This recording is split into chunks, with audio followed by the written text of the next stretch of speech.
8. दुनिया की नजरों में मर चुका जिंदल अब किसी खतरनाक प्लान पर काम कर रहा था और दूसरी तरफ अब विक्रम के लिए रास्ता साफ था। पर अब इस बारे में विक्रम नहीं सोच रहा था। वो तो अब किसी अलग ही दुनिया में था, क्योंकि उसे फील होने लगा था कि वो रीत से प्यार करने लगा है और इसीलिए आज उसने रीत से मिलने का फैसला किया। इस वक्त विक्रम फोन पर बात कर रहा था। रीत, thanks for saving my life. मुझे लगता है कि तुम मेरे लिए सबसे बेस्ट हो। पास्ट में जो कुछ भी हुआ उसे भूलना मेरे लिए आसान नहीं है विक्रम। प्लीज कुछ भी ऐसा मत करो जो मुझे फिर से हर्ट करे। Please don't be rude. मैं तुम पर कोई प्रेशर नहीं बनाना चाहता, पर क्या तुम मुझे आज शाम कैफे में मिल सकती हो? मुझसे क्यों मिलना चाहते हो विक्रम? देखो, जहां तक तुम्हारी हेल्प का सवाल है तो मैं बता दूं कि तुम्हारी जगह अगर कोई और भी होता तो मैं, और अगर तुम मुझसे मिलकर फिर से हमेशा की तरह शादी की बात करना चाहते हो तो मेरा जवाब भी तुम्हें पता है। रीत का जवाब सुनकर विक्रम की आंखों में एक मायूसी सी छा गई।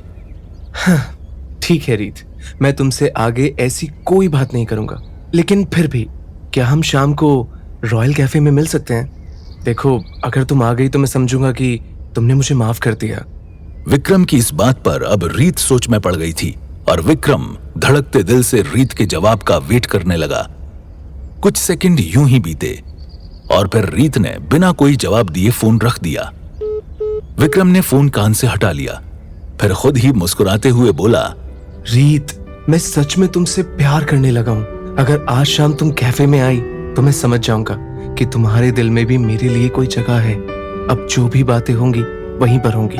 कुछ टाइम के बाद शाम हो चुकी थी और विक्रम तैयार होकर अपनी कार लेकर कैफे की तरफ निकल गया। थोड़ी देर बाद वो कैफे के अंदर एक कॉर्नर में टेबल बुक करके बैठा था। वहां कॉर्नर से एंट्रेंस डोर तक साफ दिख रहा था और विक्रम की नजर वहां टिकी हुई थी कि आने वाले गेस्ट में से शायद उसे किसी के चेहरे में रीत नजर आ जाए, लेकिन वहां रीत नहीं दिखी। पता नहीं रीत आएगी भी या नहीं। इतना टाइम हो गया। वैसे मैं भी कितना बड़ा बेवकूफ हूँ। मैं खुद यहाँ पर जल्दी आकर बैठ के इंतजार कर रहा हूँ। अब कुछ भी हो जाए, रीत को आना ही होगा। वो जरूर आएगी। विक्रम ये सोच ही रहा था कि तभी सामने से रीत आती उसे नजर आई और उसे देखकर उसके चेहरे पर स्माइल आ गई। मुझे पता था रीत, तुम जरूर आओगी। रीत उसके सामने आकर बैठ गई। विक्रम का दिल उसे देखकर आज पहली बार जोर से धड़क रहा था। बोलो विक्रम, तुमने क्यों बुलाया यहाँ पर? कुछ ऑर्डर कर लें पहले। Waiter please. विक्रम ने वेटर को आवाज दी और फिर 2 कोल्ड कॉफी बोलकर उसे जाने को कहा। तभी रीत ने विक्रम को देखते हुए कहा, विक्रम, तुम्हें पता है ना कि मैं जिंदल और तुम्हारे बीच में किस कदर उलझी हुई थी। मैं एक ऐसे रिश्ते में फंस चुकी थी जिससे निकलना आसान नहीं था, और अब जब से जिंदल ने सुसाइड किया है तो आई फील कि शायद हम गलत रास्ते पर थे। मेरी मानो तो अब तुम भी अपना अलग रास्ता चूज कर लो।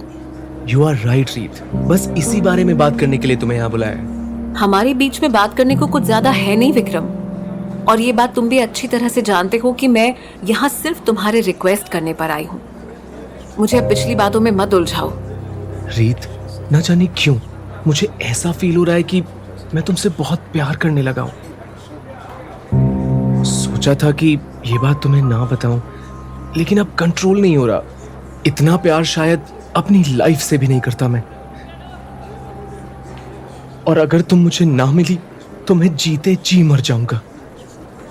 बस तुमसे रिक्वेस्ट ही कर सकता हूँ, प्लीज मुझसे शादी कर लो।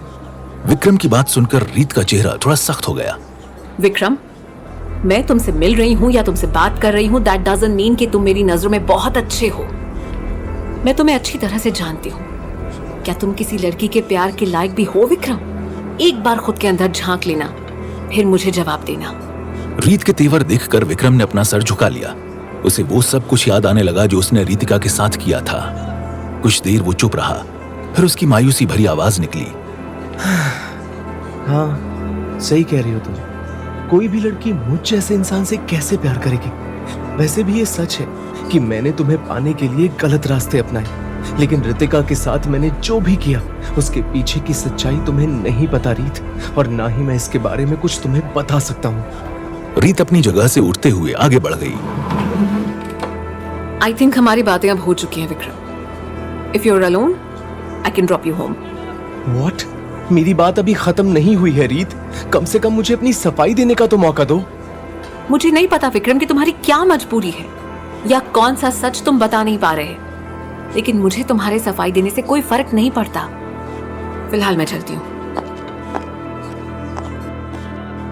दूसरी तरफ जिंदल को उसका एक आदमी हॉस्पिटल के अंदर लेकर आ चुका था इलाज के लिए, पर डॉक्टर ने उसे जो बताया उससे जिंदल की दुनिया बदलने वाली थी। देखिए, आपकी सर्जरी करके हम आपको नया फेस दे सकते थे, लेकिन ये पॉसिबल नहीं है। वो बोलने की हालत में नहीं था। उसके पूरे चेहरे पर डॉक्टर ने पट्टी बांधी थी।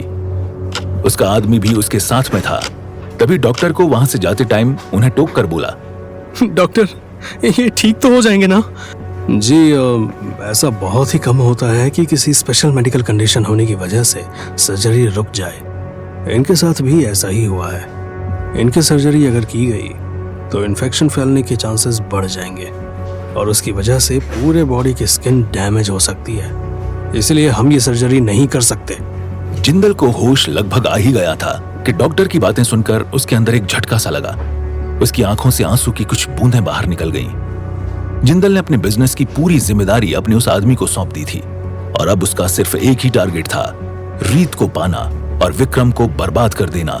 तभी उस आदमी ने कहा, डॉक्टर साहब, ऐसा मत बोलिए, प्लीज कोई तो रास्ता निकालिए। इस चेहरे के साथ ये कैसे जिएंगे? जो सच था मैंने बता दिया। अगर फिर भी आप रिस्क लेना चाहते हैं तो मैं क्लियर कर दूं, इसमें 100% रिस्क है। फिलहाल अब जिंदल को अपनी पूरी लाइफ एक डरावने चेहरे के साथ बितानी थी, जिसे कोई भी नहीं जानता। क्या रीत एक्सेप्ट करेगी इस चेहरे को? बस यही सोचकर जिंदल को ऐसा लग रहा था जैसे वो सच में सुसाइड कर ले। और इधर दूसरी तरफ एक ऐसा खुलासा होने वाला था जिसके बारे में किसी को भी नहीं पता था। विक्रम ने आज अपने माँ बाप के सामने रीत से शादी की बात करनी शुरू कर दी थी। मैं रीत से प्यार करने लगा हूँ पापा, और अब कुछ भी हो जाए मैं उसी से शादी करूंगा। क्या तुम्हारा दिमाग तो खराब नहीं हो गया विक्रम? लोग हमारे बारे में क्या क्या कहेंगे? तुमने शादी को एक खेल बनाकर रख दिया है, कभी किसी के साथ तो कभी किसी और के साथ। बस अब बहुत हुआ माँ पापा। मत भूलिए कि मेरी इस हालत के जिम्मेदार आप ही लोग हैं। रितिका के साथ जो कुछ भी हुआ था वो मेरी मर्जी नहीं थी, बल्कि आप लोगों ने मुझे वैसा करने को कहा था, अपनी किसी खास पुरानी दुश्मनी की वजह से। मैं नहीं जानता कि वो कौन सी दुश्मनी है, लेकिन उस वक्त मैं सबके सामने विलन बन गया था। मुझसे नाटक करवाया था आप सबने। रितिका से मुझे प्यार भले नहीं था, लेकिन उसे मना करने के और भी तरीके थे। प्यार से समझाया भी जा सकता था। विक्रम, तुम अपनी जुबान काबू में रखो। अब सब काबू से बाहर हो चुका है पापा। मैं भी आप लोगों की तरह बन चुका था। रीत को पाने के लिए गलत रास्ते अपनाने लगा, लेकिन अब और नहीं। अब मैं सिर्फ अपने दिल की सुनूंगा। उन सब के बीच ये बहस हो ही रही थी, लेकिन उन्हें नहीं पता था कि दरवाजे पर रीत आकर खड़ी हुई सब कुछ सुन रही थी। क्या रीत बर्दाश्त कर पाएगी इस सच को? विक्रम की फैमिली का क्या इंटेंशन था रितिका की फैमिली पर? क्या थी असली वजह दुश्मनी की? क्या विक्रम रीत से शादी कर पाएगा? जानने के लिए सुनिए लड़की बड़ी अनजानी है, सिर्फ 8 ऐप पर।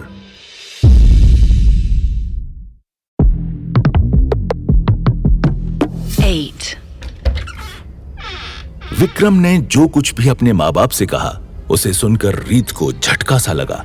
वो दरवाजे पर खड़ी वहां की सारी बातें सुन चुकी थी। ये क्या हो गया मुझसे? मैंने विक्रम को कितना गलत समझा, लेकिन विक्रम की फैमिली ने मेरे साथ ऐसा क्यों किया? आखिर कौन सी दुश्मनी थी उनकी मेरी फैमिली से? रीत वहां से जाने के लिए मुड़ी ही थी कि तभी विक्रम की नजर उस पर पड़ गई।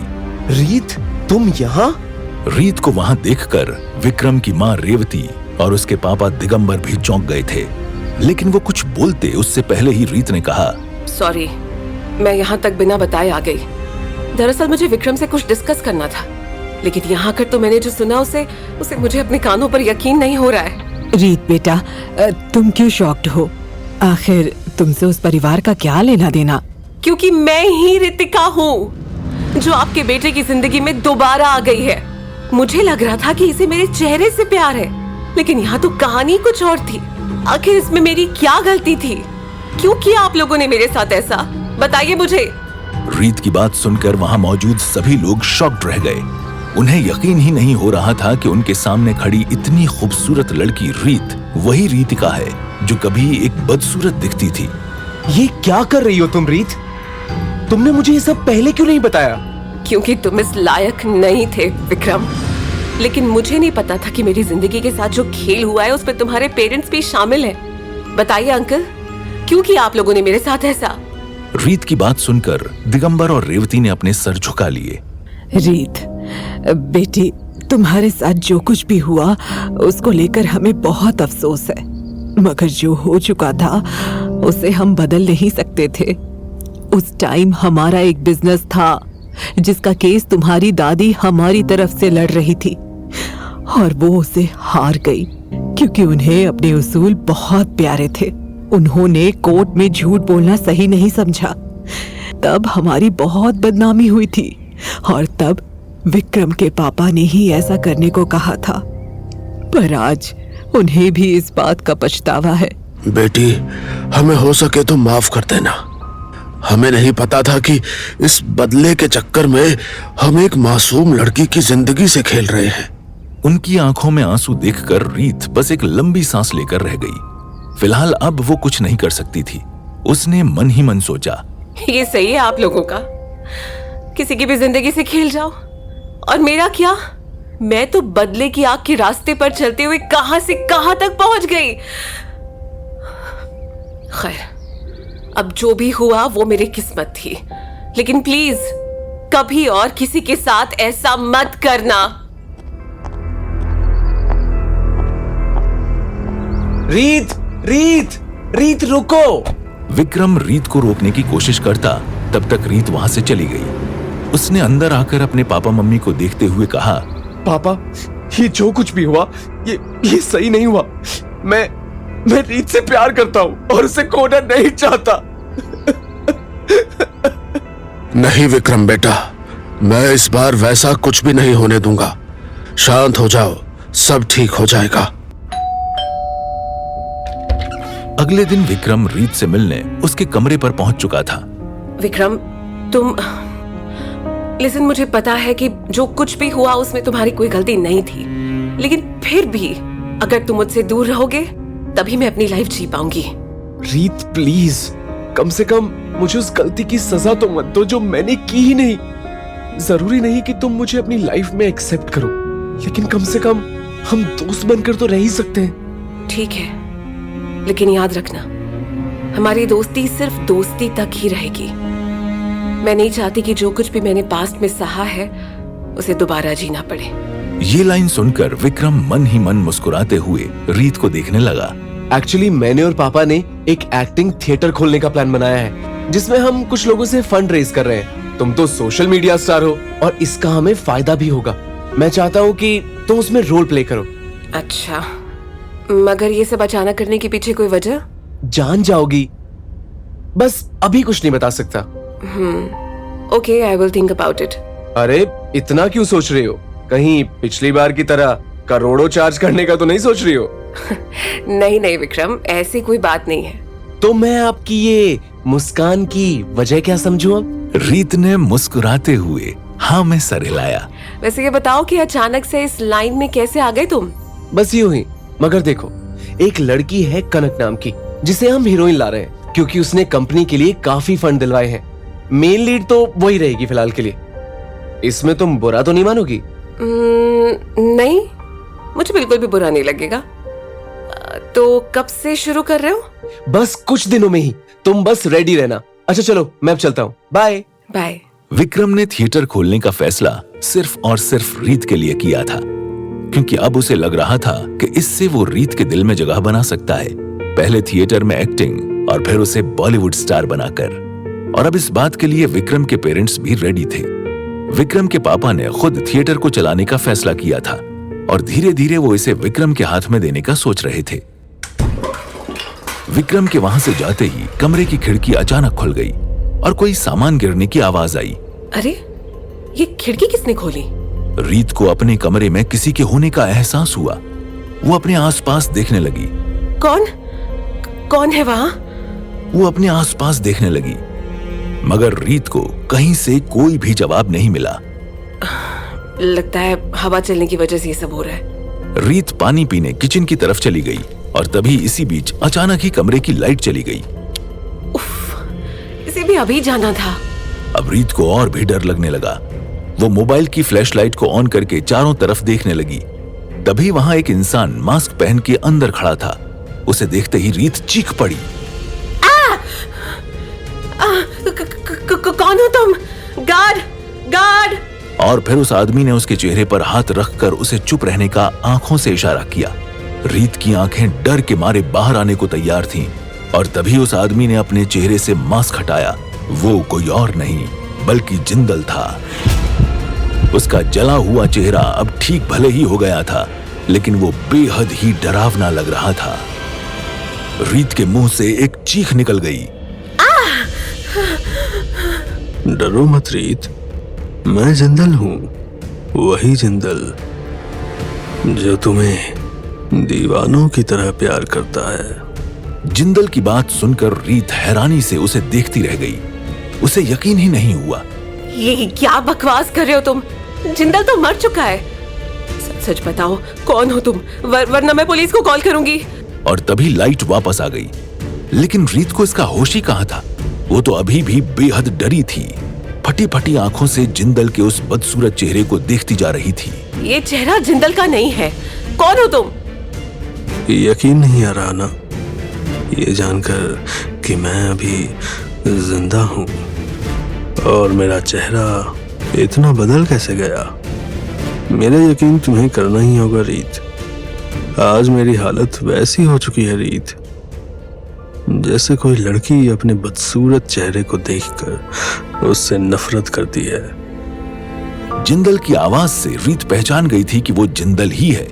वो अभी भी शॉक्ड थी, लेकिन जिंदल ने आखिरी में जो कहा उससे उसे ऐसा लगा जैसे वो रीतिका की लाइफ जी रहा हो। ये क्या कह रहे हो तुम जिंदल? अगर तुम जिंदल हो तो फिर तुम्हारी गाड़ी के अंदर मिलने वाली लाश किसी और की थी, और ये सब मैंने तुम्हें पाने के लिए किया है रीत। यकीन मानो, मैंने तुम्हें पाने के लिए अपनी पहचान, अपना चेहरा, सब कुछ खो दिया। और मैं तुम्हारे लिए कुछ भी कर सकता हूँ, किसी भी हद तक जा सकता हूँ, चाहे मुझे अपनी जान देनी पड़े या फिर किसी की जान लेनी पड़े। जिंदल के इरादे जानकर रीत अंदर ही अंदर काफी डर गई और फिर जिंदल ने उसे वो सब कुछ बताया जो उसने अब तक किया था। What the hell? क्या जिंदल को एक्सेप्ट करेगी रीत? क्या जिंदल का प्लान पूरा हो चुका है या वो कोई बड़ा खेल खेल रहा है? जानने के लिए सुनिए लड़की बड़ी अनजानी है, सिर्फ 8 ऐप पर।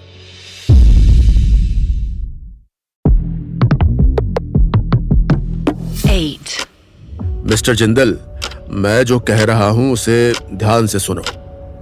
तुम्हारी चेकअप और काउंसलिंग के बाद एज पर द रिजल्ट्स अब धीरे धीरे तुम्हारी ये बीमारी बढ़ती जाएगी। कौन सी बीमारी? ये एक ऐसी बीमारी है जिसमें रोगी का जुनून किसी को पाने के लिए इतना ज्यादा बढ़ जाता है कि वो कुछ भी कर सकता है। एक टाइप से कहो तो वो पागल भी हो सकता है। तुम खुद पर कंट्रोल रख सकते हो, मगर मुझे फिर भी ठीक होने की कोई उम्मीद नहीं नजर आती। अब धीरे धीरे ये बीमारी तुम्हारे अंदर और बढ़ती जाएगी। तुम जितना रीत के बारे में सोचोगे, तुम उसे पाने के लिए दीवाने की तरह भागोगे, और एक दिन ऐसा आएगा जब तुम्हें लोग साइको भी कहेंगे। इस बारे में डॉक्टर ने जिंदल को पहले भी बताया था, लेकिन जिंदल ने उस पर कोई खास ध्यान नहीं दिया और अब धीरे धीरे उसकी बातें सच हो रही थीं। आज वो फिर से रीत के सामने खड़ा था। वो रीत को सारी बातें बताकर बोला, रीत, तुम विक्रम के साथ काम करो, मुझे कोई दिक्कत नहीं है, मैं तुम्हें सपोर्ट करूंगा। और देखना, एक दिन मैं तुम्हें देश की सबसे बड़ी स्टार बनाऊंगा। लेकिन गलती से भी किसी और का ख्याल तुम्हारे दिल में आया तो उस दिन मैं उसे, तुम्हें और खुद को भी खत्म कर दूंगा। रीत ने डरते हुए हाँ में सर हिलाया। इतना कहकर जिंदल वहां से बाहर चला गया और रीत, वो अभी भी डर के मारे कांप रही थी। अगले कुछ ही दिनों में विक्रम और उसके पापा दिगंबर ने थिएटर का सेटअप रेडी कर लिया था और अब सभी आर्टिस्ट अपना काम करने लगे थे। इस दौरान रीत ने जिंदल के बारे में कभी किसी को नहीं बताया, क्योंकि कुछ तो ऐसा था जिससे वो डर रही थी। रीत को इतना तो पता था कि जिंदल उसके लिए अब किसी भी हद तक जा सकता है, इसलिए उसे जल्दी ही कुछ सोचना होगा। लेकिन जिंदल अब इस कदर पागल बन चुका था कि वो कुछ भी कर रहा था, और वो जो कर रहा था उसके बारे में सिर्फ वक्त ही जवाब दे सकता था। दूसरे दिन रीत थिएटर में काफी मशहूर हो चुकी थी। सेल्फी भी दे रही हो, हाथ भी मिला रही हो, मुस्कुरा भी रही हो, और मैं अकेला यहाँ बैठा तुम्हारा इंतजार कर रहा हूँ। कार में बैठा जिंदल साइड मिरर से रीत को देख रहा था, जो अपने कुछ फैंस को ऑटोग्राफ देते हुए उनसे हाथ मिला रही थी। मगर ये सब कार में बैठे जिंदल को पसंद नहीं आया। उसने तुरंत उसे फोन किया। मुझे ऐसा क्यों लग रहा है कि तुम मुझसे दूर जाना चाहती हो रीत? अगर तुमने कुछ भी ऐसा वैसा किया तो मैं पूरी दुनिया को आग लगा दूंगा, विक्रम और उसकी पूरी फैमिली को खत्म कर दूंगा, और फिर तुम्हें भी। हेलो, क्या बात है, मैं तुम्हारा यहाँ इंतजार कर रहा हूँ और तुम वहाँ मुस्कुराते हुए हाथ मिला रही हो। वैसे कौन है वो? मैं आ रही हूँ। इतना कहते हुए रीत ने कॉल कट किया और आगे बढ़ गई। उसे अपनी तरफ आते देख जिंदल ने रीत के लिए कार का दरवाजा खोला, जिसमें रीत आकर बैठ गई और देरी के लिए माफी मांगने लगी। सॉरी, वो फैन मेरा हाथ। तुमसे हाथ मिला रहा था, देखा मैंने देखा कि तुम भी मुस्कुराते हुए उससे हाथ मिला रही थी। ये कहते हुए उसने रीत के हाथों को अपने हाथों में लिया और उसके हाथ को सैनिटाइज करने लगा। इसके बाद वो लगातार रीत के हाथों को काफी देर तक एक कपड़े से रगड़े जा रहा था, जिससे उसके हाथ की स्किन लाल होने लगी और वो दर्द से करहा उठी। मुझे दर्द हो रहा है जिंदल। ओह, आई एम सॉरी, मैं तो बस तुम्हें प्रोटेक्ट कर रहा था। रुको, मैं अभी यहाँ दवाई लगा देता हूँ। ये कहते हुए जिंदल ने रुई में थोड़ी सी दवाई ली और बड़े ही प्यार से रीत के हाथों पर दवाई लगाने लगा। पता है, मुझे ये करना नहीं पड़ता अगर तुम उससे दूर रहती, उससे हाथ ना मिलाती। अब देखो ना, उसके टच से तुम गंदी हो गई। इतना कहते हुए उसकी नजर कार के मिरर से रीत के उस फैन पर ही पड़ी, जो उन दोनों की तरफ ही आ रहा था। ठीक है, कोई बात नहीं, सारी गलती तुम्हारी थोड़ी ही है।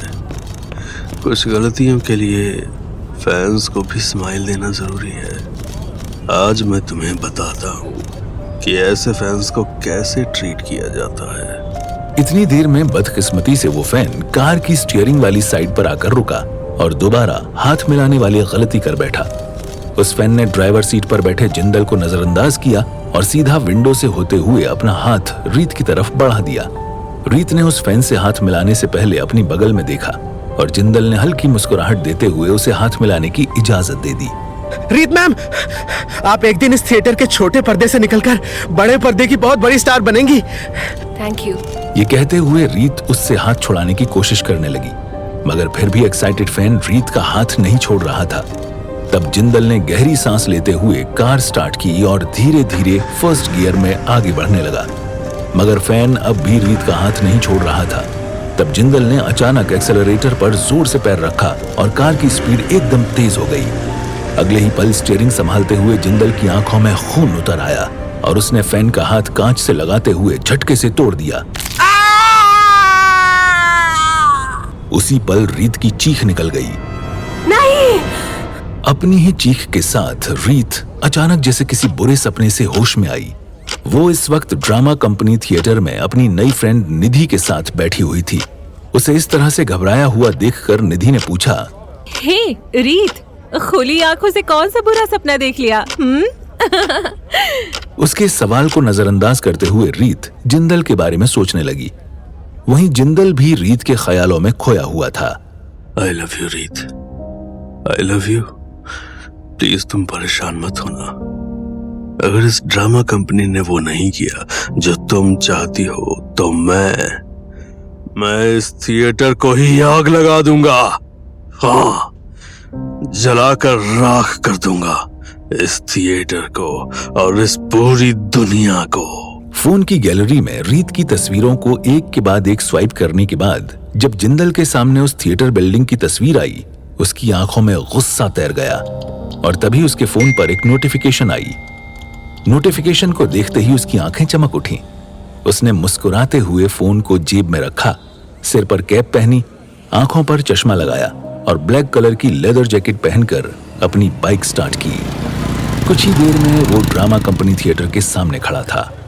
थिएटर के दरवाजे से रीत और निधि बाहर आ रही थी। उसकी लंबी घनी जुल्फें उसकी खूबसूरती में चार चांद लगा रही थीं, मगर रीत और उसकी सहेली इस बात से अनजान थीं कि जिंदल हर पल उस पर नजर रखे हुए है। निधि, मुझे समझ नहीं आता कि हर प्ले के लिए हमारे डायरेक्टर दिगंबर कनक को ही अपने हीरोइन क्यों चुनते हैं। मेरा मतलब उन्हें दूसरे आर्टिस्ट को भी तो अपनी काबिलियत दिखाने का मौका देना चाहिए ना। हाँ हाँ, मैं समझ रही हूँ कि तू क्या कहना चाहती है।